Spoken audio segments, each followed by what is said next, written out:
John Razimus here. I want to make an update to my trip. I went out to Santa Barbara, California, San Ynez, California, and that's the area of the pirate house, the 1820s house.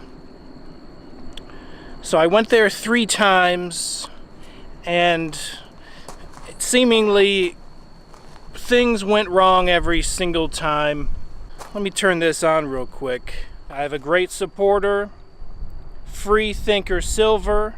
Check out his channel, Free Thinker Silver. He has another channel. Check out his channel. His content is getting more views than mine right now.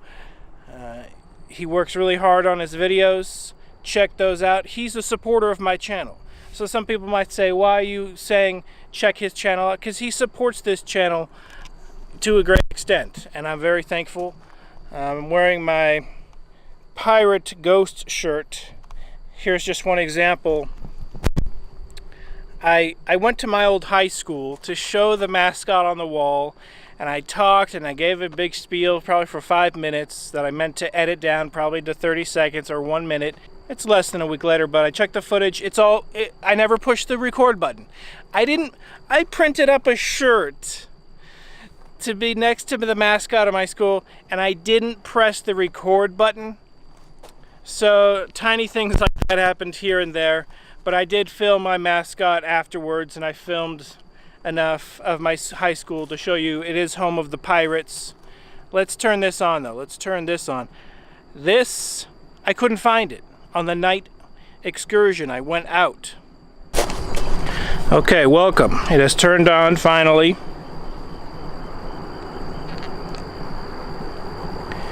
And it is recording. Okay. So just to show you, this thing does work. I'm gonna look around a little bit. It's storming in the background, but I couldn't find this hat cam during the investigation. I couldn't find it. I looked for like 30 minutes for this. Only when I get back to open up a zipper and it's right there. I had the 3 lapel mics on my lapel of my jacket, recording with new recorders. Everything good to go. 3 recorders ready to go. My main one was going and working fine. But the 2 that are supposed to pick up ghost voices, and they're very sensitive. That's the reason why they pick up the voices of spirits so well. I really wanted and really needed a ghost voice at this pirate house. Only to find out I didn't click the on button on the Audio-Technica microphones. They needed I already had the on the recorders going, but I didn't have the second on the mics going. So I inventoried my stuff time and time again, charged all the batteries, replaced the batteries, was 100% ready, good to go. And tiny little things happen. I can't go back. It's 1,000 miles round trip. So I'm going to, and I did go there twice. So 2,000 miles I've driven to this place. I'm gonna upload the Pirate House, 1820s house documentary very soon. That's what I'm announcing here in this video. I'm uploading it very soon. I'm editing it. It's probably roughly 75% edited right now. But when I say roughly, I mean, if I uploaded it right now, it would just be choppy. I want to put some titles, music in between. It's 2 hours long.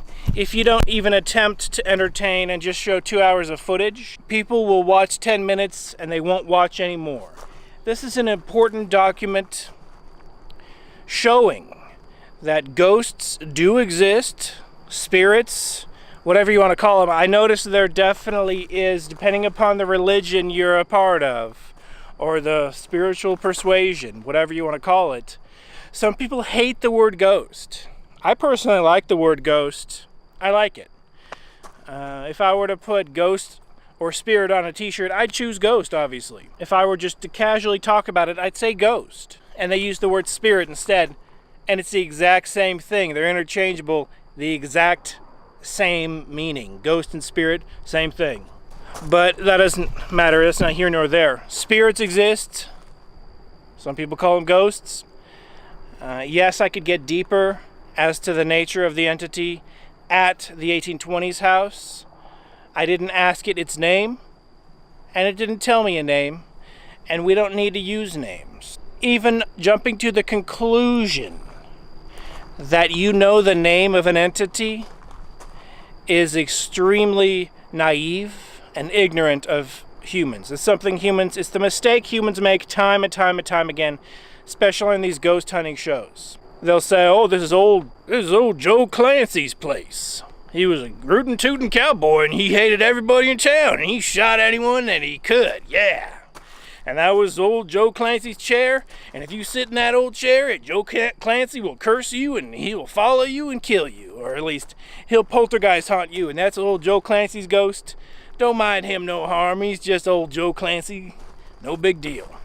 Well, it's not Joe Clancy's ghost. This is just a hypothetical, theoretical ghost, by the way, that I just made up off the top of my head. I'm sure there is some Clancy ghost out there that people believe in. But such a character as this Joe Clancy I just invented, based on actual stories I've heard time and time again, he's not the same. It's not Joe Clancy, all right? Joe Clancy has ascended no matter how hateful of a person he was, no matter how many people he shot. He has ascended into the higher dimensions, and he can't interact with humans. I think there's a brief period of time where loved ones can contact each other to say goodbye for closure purposes.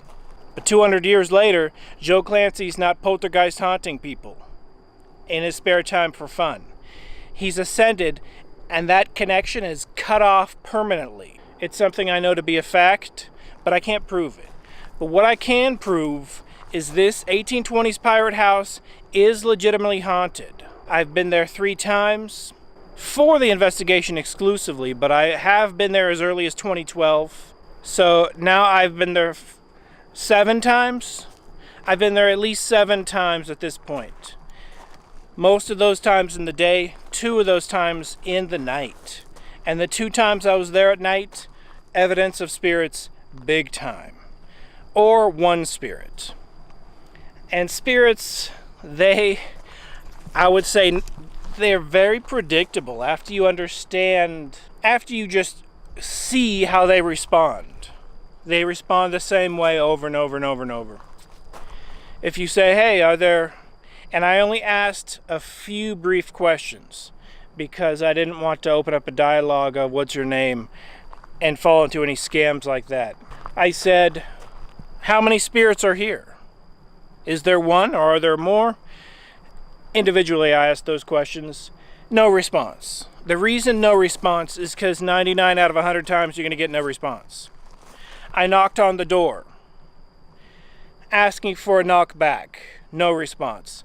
99 out of 100 times you'll get no response. Spirits don't do what you want them to do 99 out of 100 times. On that rare occasion on some ghost show where it does knock back, where it does give a response, it's rare. The knockback would be extremely rare because there are no lies in just knocking back. Unless it's answering a question, knock 1 for yes, 2 for no. And are you Joe Clancy? Is it you, Joe Clancy?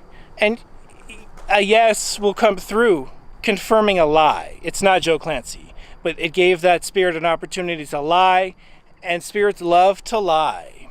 That's just something I can observe, just generally speaking. That's why you don't want to ask them too many questions. That's why you don't want to give them an opportunity to easily lie. They will take upon themselves the false name. The only way you're going to know the name of that spirit is after you die and ascend. Then you can check it out and say, oh, okay. There's a totally unrelated spirit having nothing to do with Joe Clancy, claiming to be Joe Clancy, but being mistaken for Joe Clancy, so it's definitely not him, though. It's a spirit fooling mankind for a small, stupid reason, and so this is just an update. I did finish my investigation. A few things were cut out. The scene where I am in front of my school doesn't matter. I did film the mascot. the recorders having their microphones turned off was a mistake. And you make mistakes like that when you wake up 12:30 a.m. and then 1 a.m. you get there and you can't see anything because it's pitch black and you're relying on the night vision to see anything. Now, the reason I relied on night vision to see anything so greatly is because it makes the spirit more comfortable that it can see you and you can't see it. Even though you have night vision, it still brings an atmosphere of, oh, that's a vulnerable human just walking in the dark. I can more easily come out. Spirits definitely can be scared of humans, or they can act scared or shy. Or the spirit at this 1820s house, it definitely acted shy. It definitely acted reclusive. It's a very reclusive location.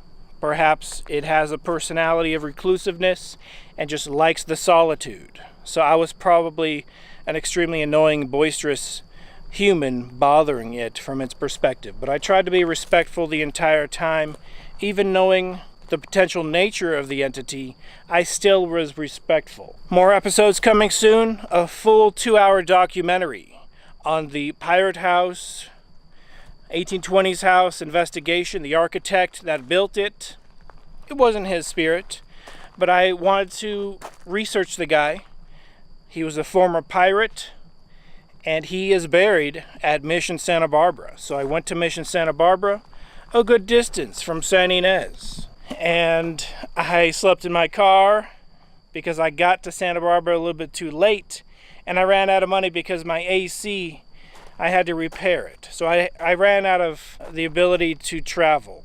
Gas and even one motel stay would have lengthened the investigation 1 or 2 days. But I ran out of that ability. It's okay. I will go back for the exclusive purpose of trying to get a voice. See, on my first attempt at recording ghost voices, I got some pretty good voices with my lapel mic. And ever since then, I really haven't had it on at the right time in the right place. So I need to get back to using that lapel mic because it works. This is John Razimus with Mysterialis. Be seeing you.